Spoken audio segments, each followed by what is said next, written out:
दीपक हमारी आशाओं का, हमारे विश्वास का और हमारे प्रेम और एकता का, जो हमें लेकर चलता है अंधकार से प्रकाश की ओर, स्थूल से सूक्ष्म की ओर, आत्मा से परमात्मा की ओर, एक प्रयास भय से निर्भय की ओर।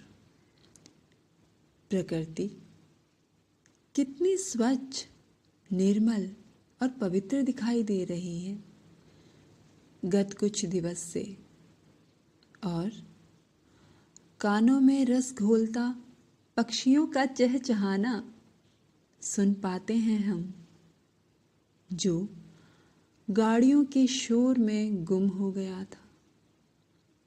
और देख पाते हैं हम अपने भविष्य को नदियों के निर्मल दर्पण में, जो कारखानों के दूषण से प्रदूषित हो गया था।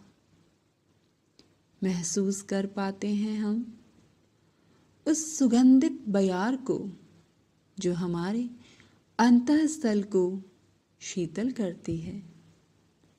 आह, कितना सौंदर्य, कितना सौंदर्य बिखर गया है चारों ओर, कितना सौंदर्य। और इन सभी से जुड़ गए हैं हम, कारण एक अदृश्य वायरस।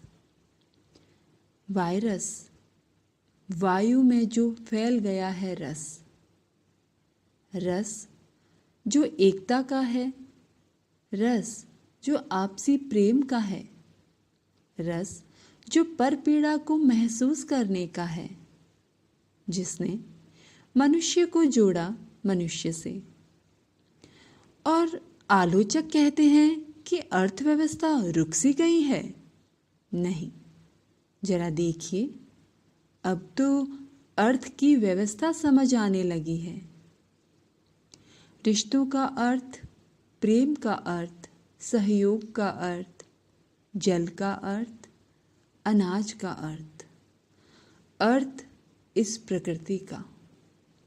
डॉक्टर, पुलिस और शिक्षक हमारे समाज के 3 स्तंभ, जो ब्रह्मा, विष्णु, महेश के किरदारों को निभाने में पूर्ण रूप से कटिबद्ध हैं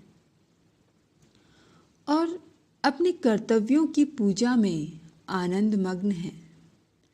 इस पवित्र मुहिम में केंद्रीय विद्यालय अपनी सकारात्मक ऊर्जा तथा कठिन परिश्रम के साथ इस देश के उज्जवल भविष्य को संवारने के लिए पूर्ण रूप से सज्ज हैं।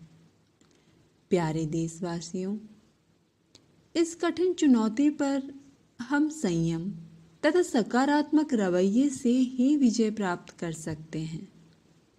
तो आइए एक संकल्प लेते हैं कि ना डर तू इस चुनौती भरे सागर से, ना डर तू इस चुनौती भरे सागर से, तू चल साहस और प्रेम की नौका से।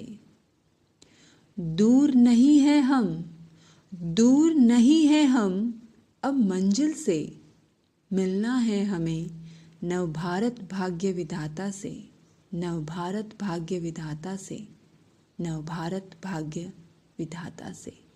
जय हिंद।